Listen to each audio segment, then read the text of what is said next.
So just doing a bit of a clean up of the old engine bay, and I've just realised something, and I wonder if people could help. These little rubber stopper things, there's 4 holes on each side, but on one side I've got 3, and the other side I've only got 2 of the stoppers. So am I missing one? Am I missing this one on this side? And what about this one here? Should there be one on both sides, or is that just for something else?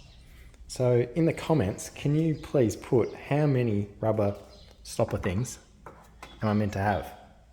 I've looked at some pictures online and everyone's got different ones.